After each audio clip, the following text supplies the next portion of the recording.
Seigneur, nous avons proclamé ce matin que tu es bon, que tu te soucies de nous, que tu connais intimement nos vies et que nous sommes au bénéfice de ta grâce. Maintenant, Seigneur, je demande que tu m'accordes par ton esprit tout ce qu'il faut pour transmettre ce que tu as pour nous ce matin et que tu parles à chaque cœur. Je pense, Seigneur, que tu peux avoir un mot d'encouragement pour chacun et chacune. Parle-nous ce matin, Seigneur, et donne-moi facilité pour annoncer ta parole. Au nom de Jésus. Amen. Alors, cette semaine, j'ai eu le privilège, j'ai jamais fait, d'assister au Shine Gospel Awards. Vous connaissez Shine? Dans une grande église, 4000 places, pour fêter, célébrer ceux et celles qui énoncent l'évangile par le chant. Et c'était fabuleux de voir mais beaucoup de monde qui célébrait par le gospel, l'évangile en chant. Et je dois avouer, je suis drôlement fier, je peux l'être.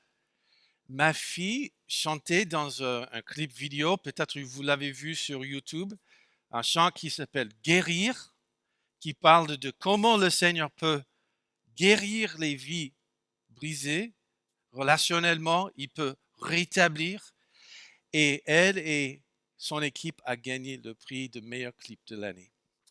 Là, j'étais en larmes presque. Franchement.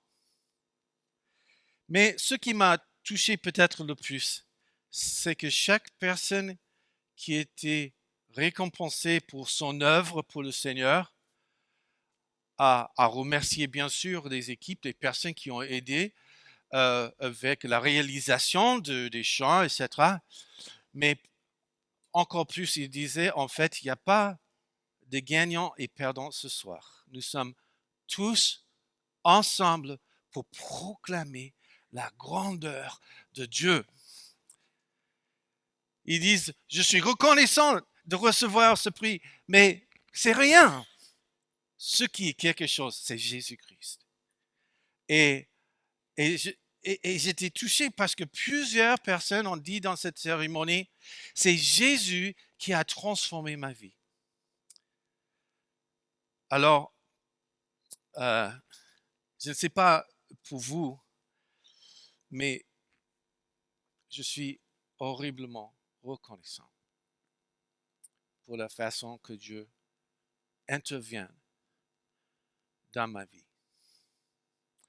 où il me rend capable de marcher avec lui. Est-ce qu'il y a quelqu'un qui peut dire ce matin, Dieu, il est bon pour moi? Hein?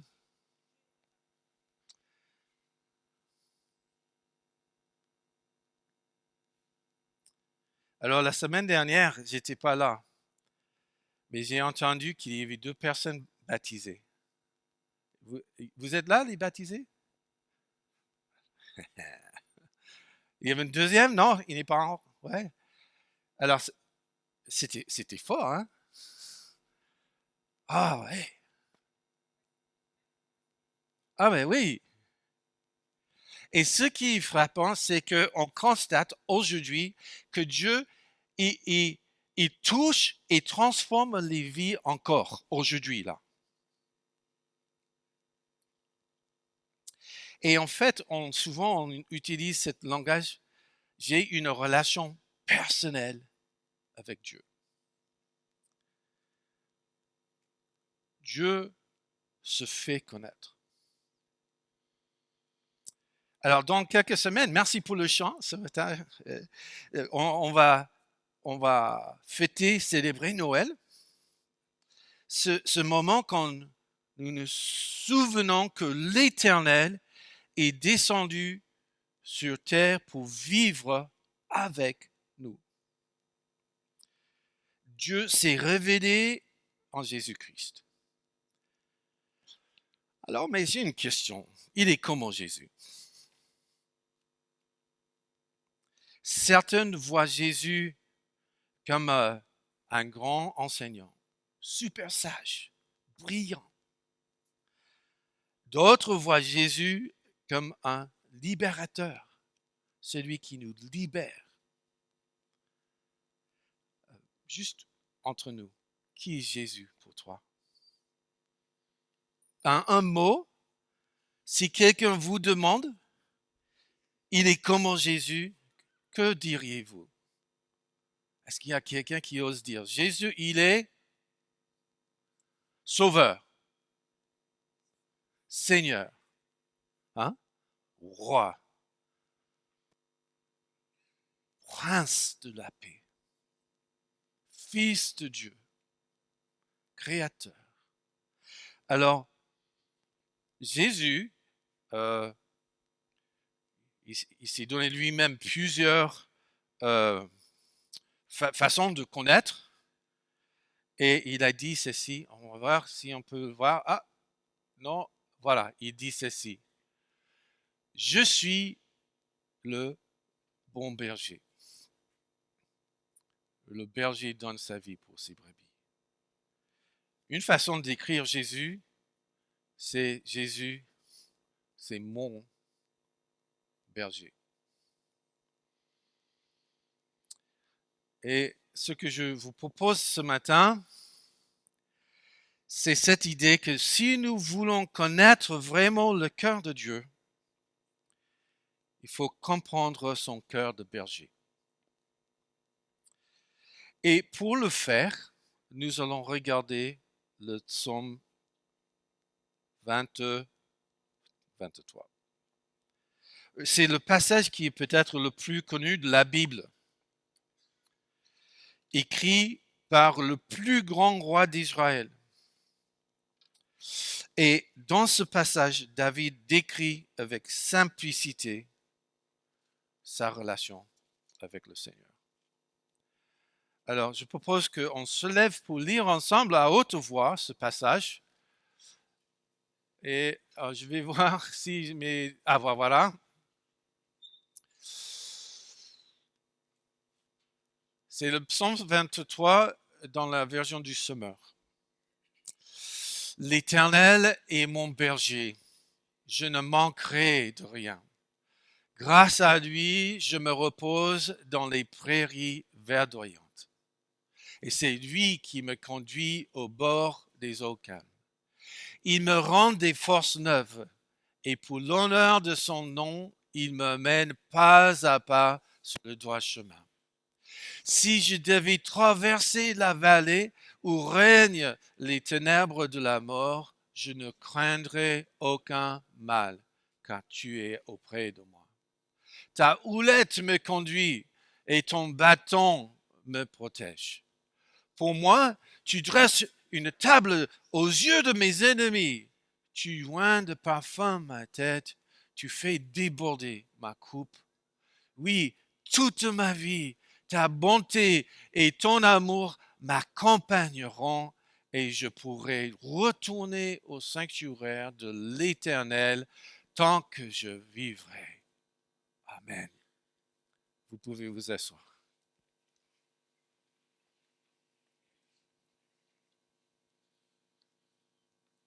Ce psaume, ça mérite d'être mémorisé, médité. Pour moi, cette année, ça a été une année singulière. Et cette année, j'apprends de façon nouvelle que Jésus, il est mon berger. Pour donner un peu de contexte, David, avant qu'il soit le grand roi d'Israël, a été lui-même un berger. Et il passait des heures et des heures dans divers lieux avec ses brebis et ses moutons. Il veillait sur eux avec tendresse et courage. Il les protégeait de dangers et de prédateurs. Nous pouvons imaginer David avec un brebis dans ses bras. Parfois, on voit Jésus comme ça. Et c'est réconfortant de voir que le berger prend autant soin des petits. Mais même si cette image est encourageante, c'est peut-être un peu simple. L'image du berger, c'est peut-être un peu plus fourni que ça. En fait, la réalité, c'était que le métier de berger n'était pas facile. Être un berger, c'était du travail complexe qui dure 24 heures sur 24. Alors, on le voit ici que David, il dit, l'Éternel est mon berger, je ne manquerai de rien. Et c'est puissant cette image. Parce que, en fait, quand David le dit, c'est comme lui, il est en train de dire, mes brebis ont besoin d'un berger et moi aussi. Moi aussi, j'ai besoin d'un berger. Et en fait, c'est l'Éternel lui-même qui est mon berger. Alors, on va... Oh, j'aurais dû mettre... j'espérais vous éviter ça. Bon, je vais laisser là. L'Éternel est mon berger. Alors, quand nous lisons dans la Bible que c'est l'Éternel, donc l'Éternel, c'est le nom de Dieu. Mais quel nom exactement? L'Éternel. Parfois, dans la Bible, on dit qu'il est le Seigneur, il est l'Éternel, il est... Voilà. Alors, l'Éternel, c'est le nom Yahvé. C'est le Dieu qui est. C'est le Dieu qui existe éternellement. C'est celui qui a tout pouvoir et pour qui rien est impossible. Yahweh, c'est celui qui a délivré le peuple d'Israël de l'esclavage. Dieu qui ne change pas. Alors David, il se dit, moi j'ai un berger qui veille sur moi. C'est l'Éternel. Ok, donc l'Éternel est mon berger. Que fait-il le berger? Il veille sur les animaux qui, franchement, ne sont pas capables de faire grand chose pour eux-mêmes. Je ne sais pas si c'est un compliment. Le berger les nourrit, les guide, les protège. Il reste vigilant jour et nuit, en été comme en hiver, et pendant de longues périodes, il vit loin de chez lui. Qu'il pleuve, qu'il fasse beau, il est présent. Le berger reste avec ses brebis. Être berger, c'était souvent le boulot des plus jeunes des enfants. C'est pas le job des grands, ni un métier de gloire. C'est un métier important, certes, mais un métier ingrat. Le métier considéré peut-être comme le plus bas de tous les travaux. Alors franchement, qui voudrait devenir berger comme métier? Et David dit, l'Éternel c'est lui qui est le plus grand, c'est lui qui est le plus puissant, c'est lui mon berger. C'est une déclaration un peu étonnante. C'est une déclaration et une humble reconnaissance du grand besoin de David et aussi de la grande bienveillance de Dieu. Malgré la grandeur, la puissance de Dieu, il est prêt à entrer dans toutes les complications de ma vie.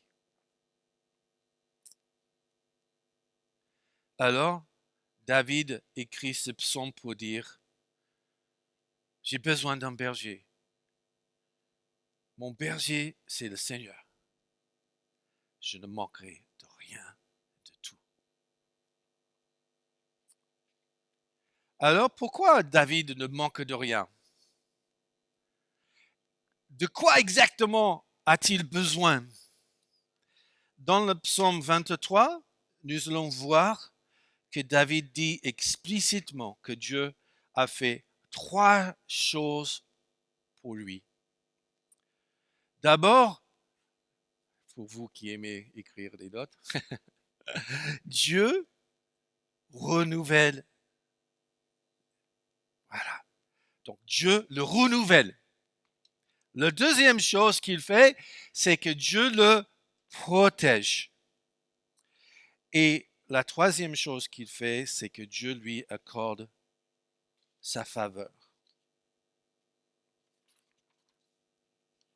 On va regarder ce premier point. Nous avons tous besoin de renouvellement et Dieu lui donne du repos pour son âme. On voit ici, grâce à lui, je me repose dans les prairies verdoyantes. C'est lui qui me conduit au bord des eaux calmes et il me rend des forces neuves. C'est déjà pas mal. Qui a besoin d'être renouvelé? Là, vous êtes là ce matin un peu fatigué, un peu découragé. Le Seigneur est pour vous. Il y a un gars qui s'appelle Philip Keller. Vous connaissez Philip Keller? Il a écrit en anglais, mais ça existe aussi en français, un livre qui s'appelle Un berger, le regard d'un berger du Psaume 23. Et on peut le commander sûrement. Et voici ce que Philip Keller dit. Philip Keller, un pasteur qui a lui-même été un berger pendant plusieurs années. Et dans cet ouvrage, il affirme que les brebis ont besoin d'aide pour se reposer. Ils n'arrivent pas toutes seules à se mettre de chercher la paix. Ils sont nerveux. Voici ce qu'il dit. Les moutons ne se couchent pas facilement. En fait, il est presque impossible de les faire se coucher si 4 conditions ne sont pas remplies. En raison de leur timidité, ils refusent de se coucher s'ils ne sont pas libérés de toute peur. En raison du comportement social au sein du troupeau, les moutons ne se coucheront pas s'ils ne sont pas à l'abri des frictions avec d'autres animaux de leur espèce. S'ils sont tourmentés par des mouches ou des parasites, les moutons ne se coucheront pas.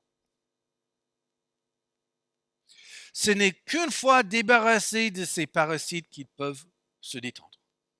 Et enfin, les moutons ne se couchent pas tant qu'ils ressentent le besoin de trouver de la nourriture. Ils doivent être à l'abri de la faim.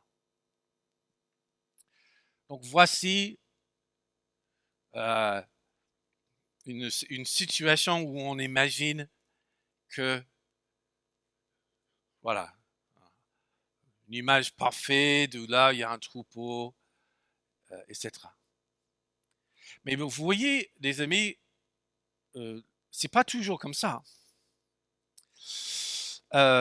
J'ai été en Israël. Est-ce qu'il y en a ceux qui ont fait un voyage un peu en Israël ou par là? C'est étonnant de voir parce que, en fait, souvent, au lieu d'un vrai pâturage, on voit des scènes comme ça. Ça, c'est la réalité des choses. Et parfois, et c'est là où j'étais vraiment frappé, je voyais des bergers qui étaient, mais vraiment, on dit, mais il n'y a rien de tout.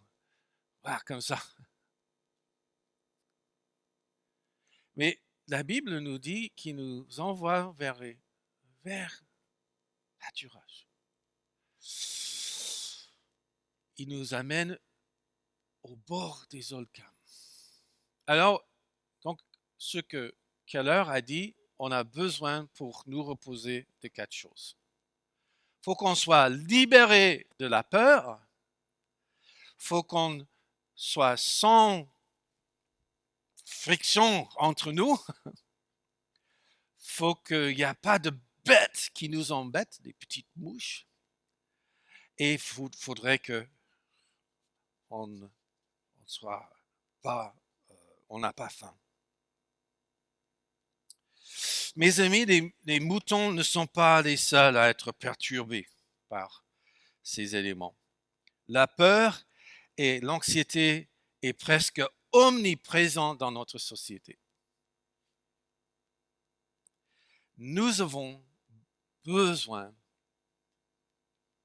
de repos et de paix. Et Dieu nous l'offre, en fait. Notre berger nous offre la paix et le renouvellement. Alors, l'un des grands dons, si on peut le dire comme ça, d'un berger, c'est qu'en fait, le berger, c'est pas juste le berger du troupeau. Le berger, il connaît intimement chacun de ses brebis. Il connaît le nom. Vous savez ça? J'ai vu une vidéo une fois sur YouTube et tout le monde sait que si c'est sur YouTube, c'est vrai. Mais il y avait un berger anglais, je crois, et il disait, moi, je connais tous mes brebis. Et le gars, il dit, ah, Raymond? Il dit, oui, chacun, il porte une étiquette pour dire qui c'est. Il a dit, OK, on va vous mettre à l'épreuve, monsieur. Et ils ont monté un brebis au milieu donc, de tout. Et il dit, c'est celui-là. Et il a dit, et il a donné le nom. Et le gars, il est allé chercher le brebis. Et figurez-vous, il connaissait. Ah non, mais vous avez eu de la chance. Ils ont fait une deuxième fois. Vous savez, les amis, le Seigneur, notre grand berger, il nous connaît. Personnellement, intimement. Il connaît nos faiblesses, il connaît nos peurs, il connaît quand ça va pas, il sait quand nous avons faim, il sait quand nous avons besoin de paix.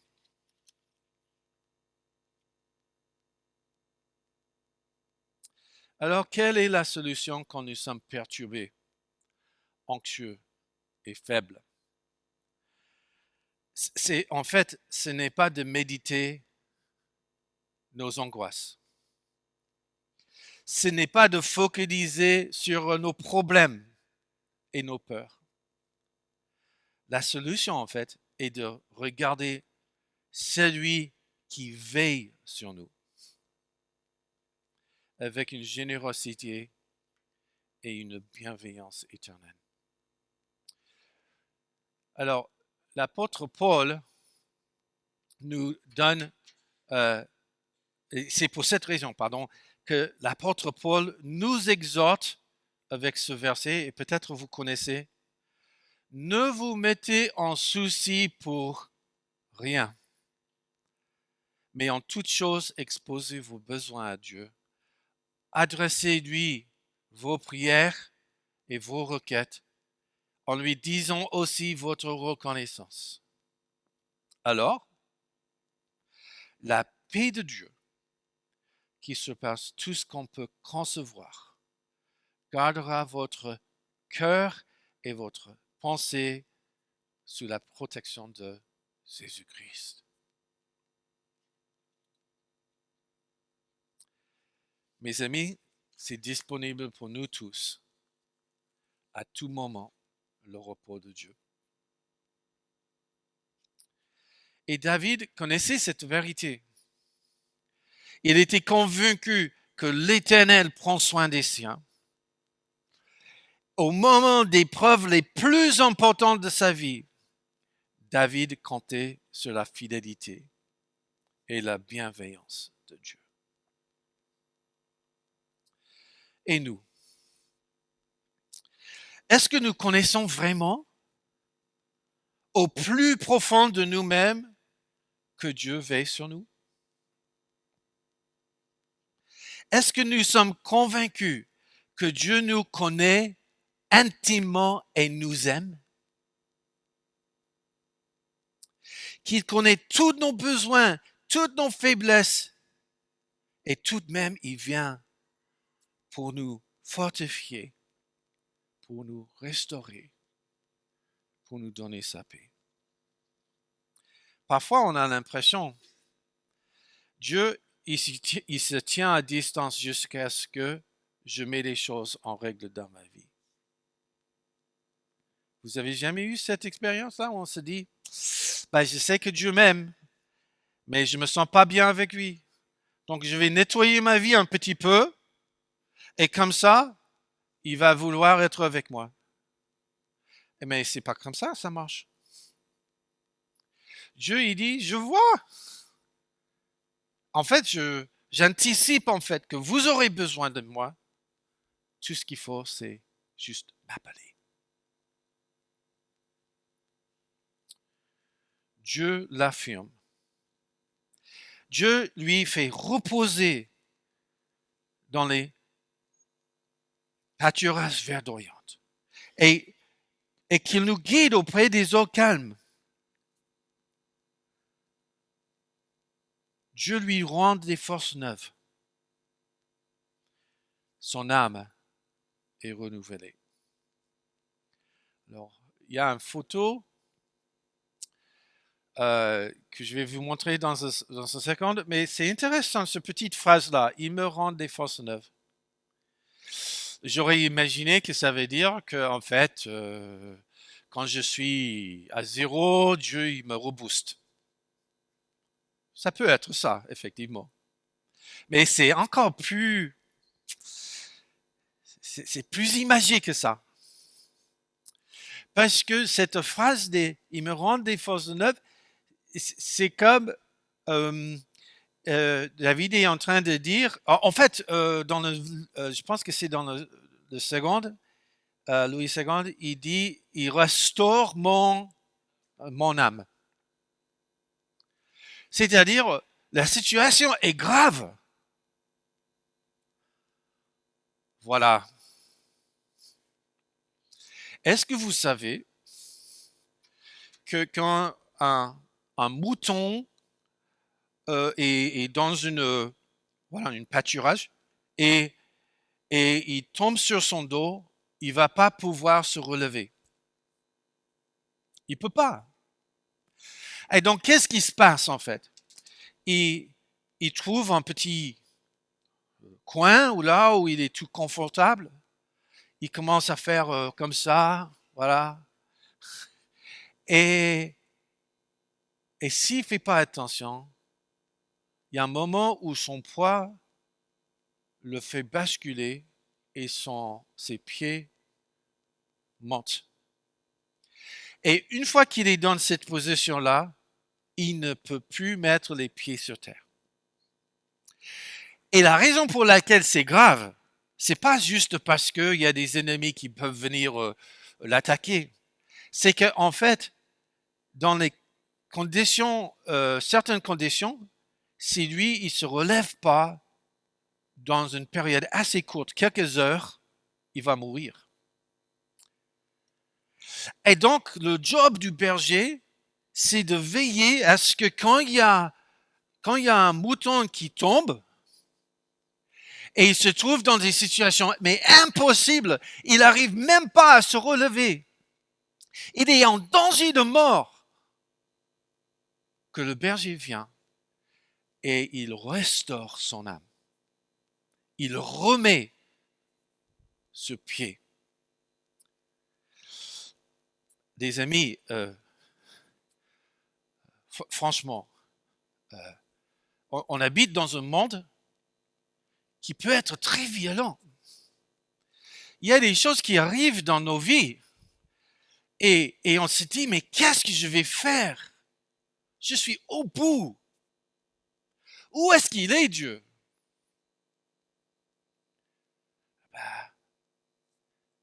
Il n'est pas loin.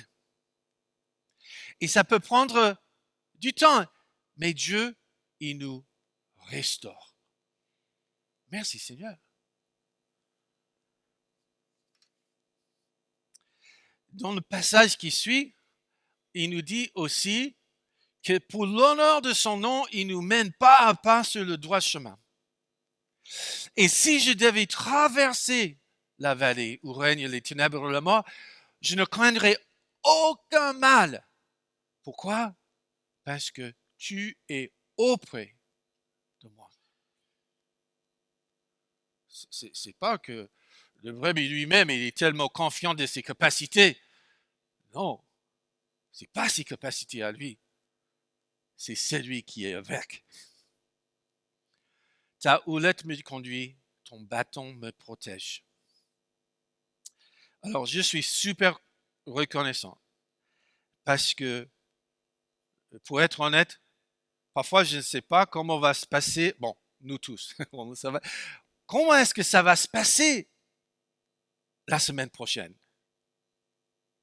Je ne sais pas. Qu'est-ce que je dois faire? Quelle décision prendre? Comment m'orienter l'année prochaine? Ah, j'ai des idées, mais si je suis tout seul avec mes ressources à moi, je peux m'égarer.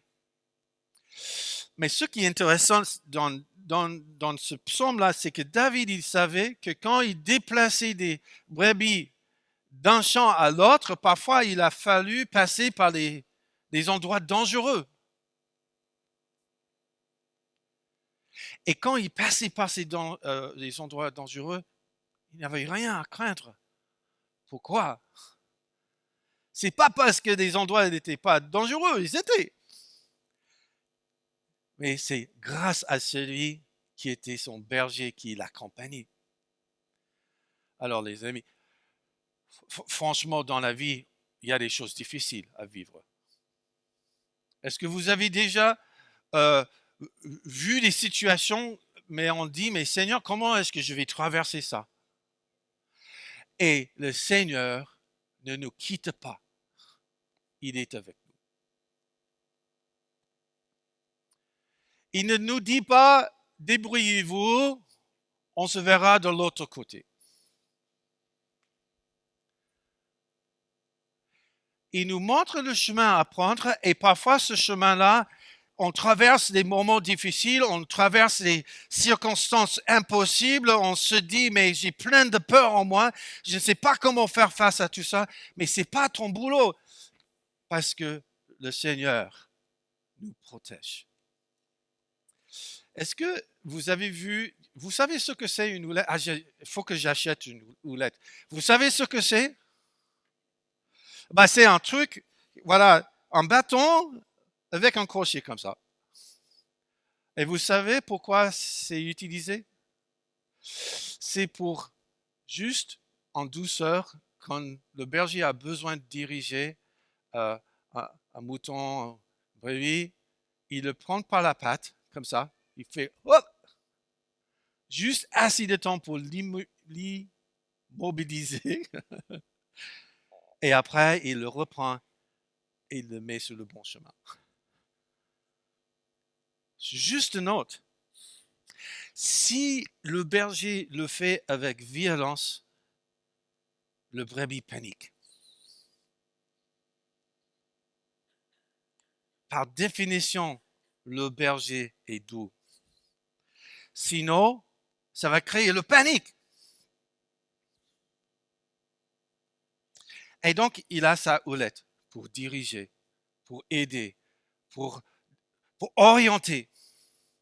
Et il a donc le bâton. Donc là, ça c'est l'instrument, en fait, c'est l'armement du berger. Est-ce qu'il l'utilise sur les brebis? Ben non. Il l'utilise sur qui? Sur les ennemis. Et donc, ce berger qui nous dirige, le Seigneur, il dit, ok, attends, oh, tu t'éloignes là, oh, ah, danger. Ça, c'est le boulot du Seigneur. Et ça, c'est ce que David nous dit. C'est bien.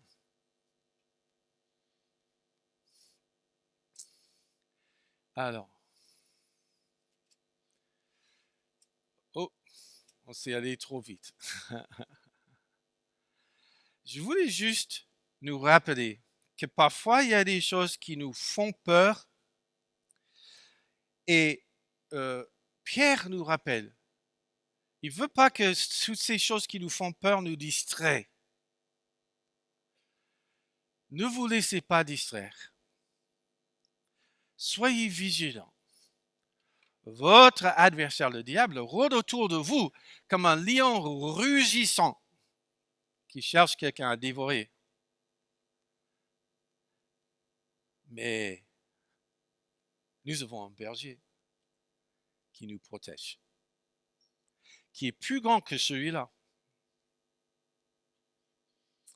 Alors, tout à l'heure, je disais au début que Jésus, il dit, je suis le bon berger. Je voulais juste voir quelques textes avec vous qui appuient sur ça. Ah non, je ne peux pas, excusez-moi. Parce qu'à la fin de Psaume 23, on a donc ce texte qui dit, tu dresses une table aux yeux de mes ennemis, tu oignes ma tête de parfum et tu fais déborder ma coupe. Alors, parfois, nous, les pasteurs, on veut avoir des déclarations définitives. On sait ce que ça veut dire. Mais dans mes études, je constate que ceux qui étudient la Bible ne sont pas exactement sûrs comment expliquer ce passage. Pourquoi? Parce que dans un premier temps, on dit, ah oui, ça veut dire qu'on était dans un registre de bergers, il nous amène par-ci, par-là, il nous protège, et après, il change d'image. Et dans cette image, il commence à parler d'autre chose. Maintenant, nous sommes à table. Mais quelle heure il dit, mais non, on reste sur la même image. Parce qu'en fait, Dieu nous amène d'un lieu à l'autre, et les lieux qui sont en haut d'une montagne, ça s'appelle aussi une table. C'est le lieu où vraiment il y a la meilleure nourriture. Et il nous explique qu'en fait, le berger doit aller en amont pour préparer la table. Vous avez vu sûrement des images comme ça, où il y a un berger qui amène pas à pas des brebis, qui traversent les villages, qui montent dans les hauteurs. Est-ce que vous savez en fait que celui qui fait ça, il va en amont pour enlever toutes les plantes dangereuses. C'est pas seulement les mauvaises herbes, mais c'est vraiment les mauvaises herbes. Je parle de quoi? Alors, il y a cette plante-là. Est-ce que vous connaissez cette plante-là? Alors, ça s'appelle la kama ou kamas. Tout ce qui est violette, là, c'est comestible. En fait, nous aussi, on peut le manger. Mais la fleur blanche, là, ça aussi, c'est du camas, mais c'est toxique, hyper toxique, au point que si un brebis vient manger un tout petit peu, il va mourir. Alors, quand le berger nous amène d'un endroit à l'autre, il va en amont pour justement s'assurer qu'il n'y a pas ces plantes toxiques-là qui feront du mal à son troupeau. Et en plus, puisque c'est souvent dans les grandes prairies, ils disent qu'il y a des prédateurs autour qui regardent. Et, et eux, ils ont envie de venir attaquer le troupeau, mais ils n'osent pas. Pourquoi? Parce que le berger est là. Quelle scène! Le berger, il va en amont, il enlève tout ce qui n'est pas bon, il prépare le terrain, les moutons sont là en train de manger, et les loups sont là-bas, ils peuvent rien faire. Je pense qu'il y a une leçon spirituelle là pour nous. Mais si l'image n'est pas tout à fait ça, si l'image en fait est autre, peut-être David, maintenant il se met dans la peau du roi. Et comme un roi, il prépare une table et il m'invite comme fils à son table. Et il se peut qu'il y ait des gens qui m'aiment pas trop. On s'en fiche. Pourquoi? Parce que j'ai la faveur du roi. Et mes amis, il y a plein d'ennemis dans ce monde qui veulent nous détruire. Le diable, il rôde. Et moi, je dis, mon papa, je suis bien avec lui. J'ai sa bénédiction. Il m'a choisi. Il m'a pardonné. Il connaît toutes mes faiblesses. Il pourvoit pour tous mes besoins. Je suis enfant de Dieu. Je suis dans la famille de Dieu. J'ai un avenir, une espérance. Il m'invite à table. Et il y a plein de mensonges qui disent, pourquoi vous êtes là? Vous ne méritez pas. Regarde ta vie. Et j'ai dit, j'ai un bon berger qui m'invite à table.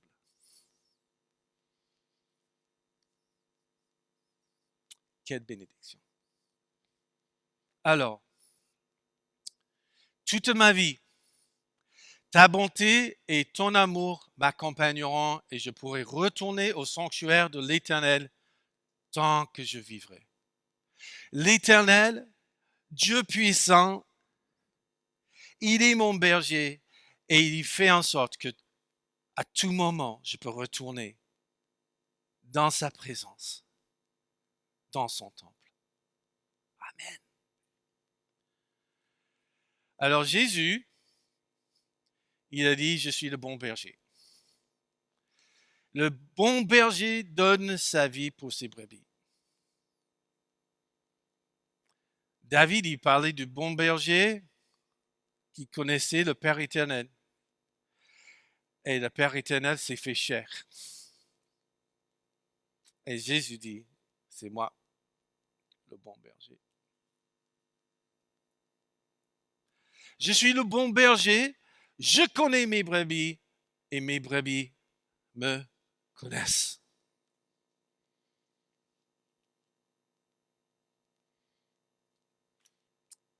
Combien c'est réconfortant de savoir que Jésus-Christ me connaît intimement. Et non seulement ça, il me rend capable de le connaître. C'est quelque chose où quand je partage l'évangile et j'explique que ma relation avec Dieu, il y a des gens, ils comprennent même pas. Ils ont du mal. C'est comme leur compréhension est un peu, voilà, il y a quelque chose qui se passe. Mais quand Jésus nous appelle et on entend sa voix, on peut le suivre. On connaît Jésus. Et on sait également que le voleur vient pour voler, tuer et détruire. Je suis venu afin que les hommes aient la vie, une vie abondante. Cette vie que Jésus nous offre, c'est pas juste une vie de, voilà, dimanche, on est bien ensemble, on chante quelques chants. Il veut que toutes nos vies soient sur ses bénédictions. Il veut qu'on le suit. Il veut que notre vie soit bien avec lui. C'est pas à dire que la vie c'est facile. Mais c'est-à-dire que lorsqu'on traverse des épreuves, lorsqu'on vit la vie avec Dieu, qu'on le vit bien avec lui. Il veut nous donner une vie abondante. Je veux pas juste une vie normale. Dernier passage. Mes brebis écoutent ma voix. Je les connais, elles me suivent. Je leur donne la vie éternelle. Jamais elles ne périront et personne ne pourrait les arracher de ma main. Quelle sécurité! Quelle incroyable bénédiction! Peut-être vous êtes là ce matin, vous êtes en train d'écouter ce que j'ai dit. J'espère que ce que j'ai dit était compréhensible et intéressant parce qu'en fait, il y a une invitation dans ces versets-là. Qui est votre berger? Parce que ce berger-là, il nous invite. Et il dit, alors, venez à moi, tous qui sont fatigués et sous un lourd fardeau, et je vous donnerai du repos. Il veut nous donner la vie éternelle. Mais il faudrait qu'on ait le bon berger. Alors je vais prier et je vais inviter en même temps l'équipe à venir.